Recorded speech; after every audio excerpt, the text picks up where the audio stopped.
Magandang umaga po sa inyong lahat mga kapatid. Salamat muli sa pagkakataon na binigay sa atin ng Panginoon para mag-aral.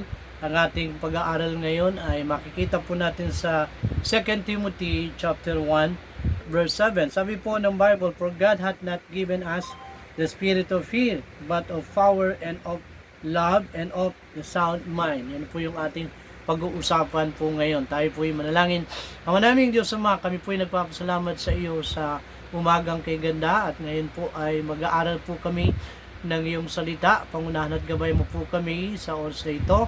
Ikaw po ang patuloy na manguna sa aming pag-aaral at muli ay nawa mabigyan ka namin ng kaluguran sa aming gagawin ngayong umaga. Sa iyo po namin naalay ang pag-aaral na ito. Ito pong aming dalangin sa tanging pangalan ng Panginoong Hesus. Amen at amen. Ang ating paksa po ngayon ay nothing to fear. Ibig sabihin lahat tayo po ay merong everyone fear something. May mga ang bawat sa atin ay may kinatatakutan at yan po ay talagang makikita natin sa panahon natin ngayon.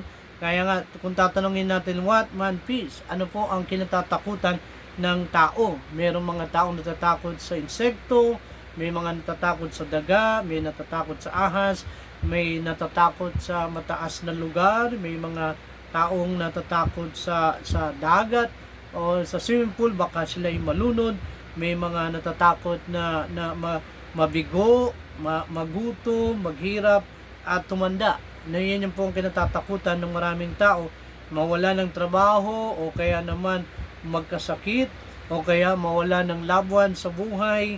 Kaya may mga taong natatakot sa lindol, sa gera, at ang higit sa lahat, mayroong mga natatakot sa kamatayan. Kaya nga yun po yung mga kinatatakutan, what man fear. Marami po ito. Ngayon, kung titignan po natin, what is the effect or side effect of fear? Ano ho ba ang maidudulot o epekto nito kapag tayo po ay patuloy na natatakot? Sabi po ng Bible, fear weaken our immune system. Okay? At ito po and cause damage and disease. Ibig sabihin kapag tayo po ay patuloy na natatakot, tayo po ay maybe magkakaroon ng karamdaman katulad po ng ulcer o high blood o heart attack. Yan po yung dulot ng kapag tayo po ay natatakot. Kung tatanungin natin saan ba galing yung takot na yan, mamaya pag-aaralan po natin. Not only weaken our immune system or cause damage or illness. Okay, number 2, fear produce anxiety and worry. Sabihin, ang takot magdadala sa atin sa pagkabalisa. Totoo yan, kapag tayo po ay natatakot, tayo po ay mababalisa na talaga natataranta o nagpapanik. Yan po yung magiging cause o effect kapag tayo po ay patuloy na natatakot. Fear is a hindrance to our service. Maybe kapag tayo po ay tunay na natatakot, yun po yung nakapipigil na imbis na tayo po ay magserbisyo o maglingkod sa Panginoon, tayo po ay napipigilan dahil sa takot. Fear is a hindrance to our testimony. Ito rin po ang dahilan kung bakit nasisira yung ating testimony o magandang patotoo kapag tayo po ay laging natatakot. Maybe tayo po ay nagiging magagalitin o mainisin. Yan po ang mga side effect. Then fear still peace, joy, and contentment. Sabihin, ang takot ay magdadala o magnanakaw ng katuwaan, ng kapayapaan at kakontentuhan sa buhay. Talagang pag natakot ka, hindi mo na maiisip yung tama maybe at ikaw ay wala ng kapayapaan, wala ng kakontentuhan dahil sa nararanasan mong takot. And then pang-anim, fear create doubt and unbelief. Ibig sabihin, ito rin po yung mga side effect kapag tayo po ay natatakot. Ito po ay magdadala sa atin sa pagkaduda at kawalan ng paniniwala. Ibig sabihin, yan po yung mga cause and side effect ng takot. Ibig sabihin, tayo ba bilang Kristiyano ay magpapatalo o magpapaapekto sa takot. Kaya nga, what is the real cause of fear? Ano po talaga ang tunay na dahilan kung bakit ang tao ay natatakot? Sa Matthew chapter 8 verse 23, ito po ay kwento, very familiar yung kwentong ito At nais ko lang basahin muli sa inyo yung kwentong ito tungkol sa naranasan on experience, on encounter ng mga disciples sa Matthew chapter 8 verse 23 up to 27. And sabi po ng Bible, and when he was entered into a ship, his disciples followed him. And behold, there arose a great tempest in the sea, it so much that the ship was covered with a wave, but he was asleep. And the disciple came to him and awoke him, saying, Lord, save us, we perish. And he said unto him, Why are you fearful, O you little faith? Then he arose and rebuked the winds and the sea, and there was a great calm.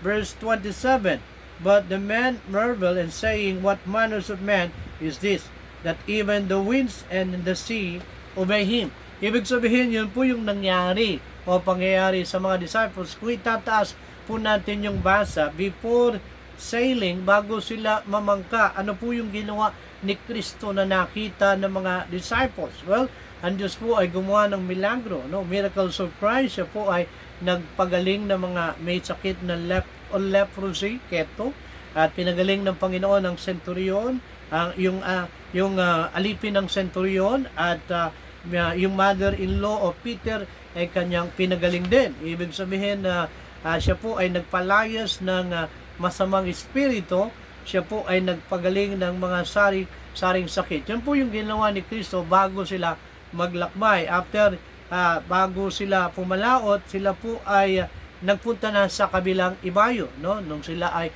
nandoon, nagpagaling si Kristo, nagpunta na sila sa kabilang ibayo. Habang sila ay naglalakbay, merong nangyari. What happened? May dumating na malakas na bagyo. Sabi doon sa binasa natin. Sabihin yung bagyo na yan ay wala silang idea ay na darating, ano ho.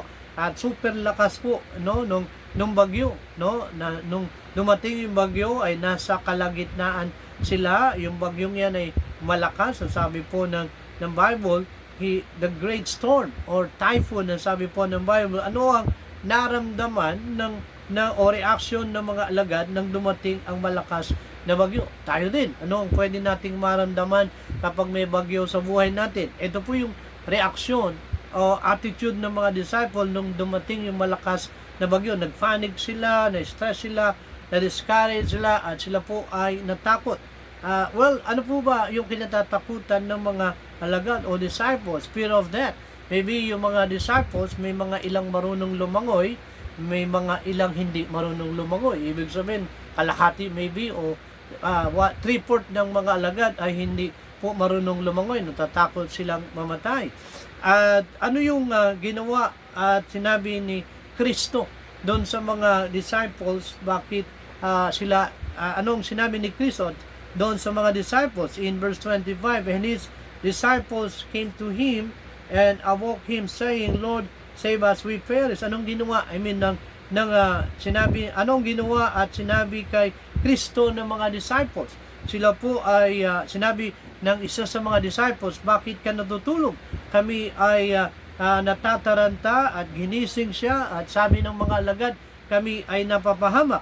At kung tatanungin natin bakit natakot ang mga disipulo sa bagyong dumating, ang talagang dahilan ay nakita ni Kristo, sila po ay kulang sa pananampalataya, lack of faith. Ibig sabihin, tayo din bilang mga Kristyano, ang nawawala sa atin kapag may problema sa buhay po natin ay naapektuhan yung ating pananampalataya. Maybe lack of meditation. Tayo bilang Kristyano, itong mga disciples ay talagang hindi nagpe-pray sa gitna ng problemang dumating. And then yan po yung mga nangyari, no, na naranasan ng mga disciples. Sila po ay natakot. Yan po yung na-experience ng mga disciples nung dumating yung bagyo. Kaya nga, ano ang ginawa ni Jesus sa mga alagad na puno ng takot at sa bagyong dumating? Sa verse 26, sabi po ng Bible, ni-rebuke niya una yung mga alagad, and sabi nga niya, why are you faithful, o ye little faith? Yan po yung nakita at na sinabi ni Kristo sa mga alagad. Bakit kayo natatakot? Kayo ay may kakaunti ang pananampalataya. Ibig sabihin, ito po yung nakita ng Panginoon, no? Kapag dumating yung problema, maliit man o malaki, naapektuhan yung ating pananampalataya at paglilingkod sa Panginoon. And then sabi po sa verse 26, ano pong ginawa ni Kristo? Calming the storm. Then he rose and rebuked the wind and the sea, and there was a great calm. Napakabuti ng Panginoon na kahit itong mga alagad ay natatakot, nandun pa rin yung malasakit ng Panginoon, nandoon yung pagtulong, nandoon pa rin yung pagmamahal ng Diyos sa mga taong ito, na kahit nagdududa, nandun pa rin yung kanyang pag-ibig. Hindi iniwan ni Kristo itong mga alagad na may takot sa puso, bagkus tinulungan pa ni Kristo. Ano ang reaksyon ng mga alagad nang makita nila na huminto yung bagyo? Sila yung na-amaze. Samantalang nung si Kristo yung nagpapagaling, na-amaze sila. And then dito rin, mas lalo silang na-amaze sa kanilang puso. Bakit ang ito, even ang bagyo ay sumusunod sa Panginoon? Kasi wala naman imposible sa Panginoon, ano? Sabi nga ng Bible, is there anything too hard from God? Makapangyarihan ng Panginoon. God is powerful. Kahit anong laki o dami ng bagyo, kaya patigilin ng Panginoon. Basta tayo po ay magtiwala at sumunod. Kaya nga, kung titignan po natin, ito po yung sinabi ng Bible, nothing to fear because God is powerful, nothing to fear because God is loving, nothing to fear because God is merciful. Yan po ang katotohanan. Wala tayong dapat ikatakot dahil ang Diyos ay makapangyarihan, mapagmahal, at mahabagin. Kaya nga, as a Christian, what will you do to win over fear? Paano ang gagawin natin para mapagtagumpayan natin yung takot sa puso natin? Number 1, know and identify your fear. Ibig sabihin, alamin at kilalanin natin ang ating kinatatakutan. Sabi nga doon sa ating binasa, for God hath not given the spirit of fear, but the power of love and of a sound mind.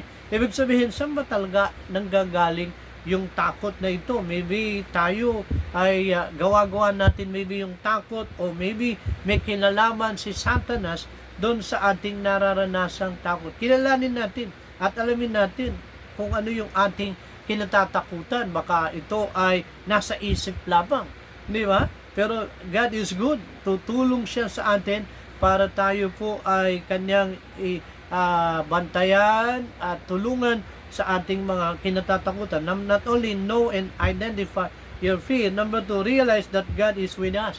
Dapat maunawaan natin na ang Diyos ay ating kasama at hindi siya umaalis. Napakabuti ng Panginoon.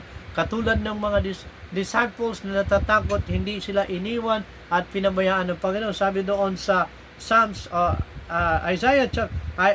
118 verse 6. Psalms 118 verse 6. The Lord is on my side, I will not fear, what can man do to me? Sabihin ng Panginoon ay nasa panig natin, hindi tayo dapat matakot anuman ang gagawin ng tao sa atin. Yun po yung maganda sa Panginoon. And then number 2, sa Psalms 23 verse 4, yet though I walk through the valley of the shadow of death, I will fear no evil, for you are with me, your rod and staff, they comfort me. Sabihin, si David ay kampante na ang Diyos ay lagi niyang kasama at hindi siya iniiwan at hindi siya dapat matakot kasi ang Diyos ang umaalalay at nagpoprotekta sa kanya. Ayon sa Isaiah chapter 41 verse 10, fear thou not, for I am with thee, be not dismayed, for I am the Lord, I will strengthen thee, I will help thee, I will uphold thee with the right hand of my righteousness. Napakapalad natin, ano? Kaya nga, yung pangako ng Panginoon, sabi, huwag kang matakot, huwag kang madismaya, sasamahan kita at palalakasin kita at hahawakan ka ng aking kamay ng katwiran. Ibig sabihin, napakabuti ng Panginoon sa atin. Sa Romans 8:31, what shall we then say? Do these things, of if God be for us, who can be against us?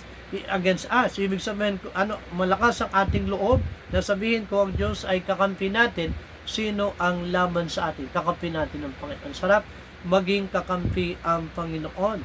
Kaya nga dapat huwag tayong matakot kasi we must not fear because God is in control. God is good all the time. God is unchangeable and unmovable. And then last, sabi ng Bible, trust in God moment by moment. Anong dahilan para, ibig sabihin tayo bilang Kristiyano, magtiwala tayo sa Diyos sa bawat sandali, ang pagtitiwala natin sa Panginoon para hindi maghari yung takot fully and completely. Sabi ng Bible, every opportunity to fear is also opportunity to trust God. Sa bawat pagkakataon na tayo'y natatakot, tayo rin ay magkaroon ng pagtitiwala sa Panginoon. Ibig sabihin, sa raos natatakot ka, yung tiwala mo dapat nandoon pa rin. Hindi tayo dapat mag-alala kasi kasama natin ang Panginoon. Sabi doon sa Psalms 53 o 56 verse 3, what time I am afraid, I will trust in Thee. Sa oras na ako ay natatakot, ako'y magtitiwala sa Panginoon. Ibig sabihin, napakasarap magtiwala sa Panginoon. When we are afraid, we are powerless. Kapag tayo po ay laging natatakot, talaga magiging talunan tayo. Anong gagawin natin? What would we do?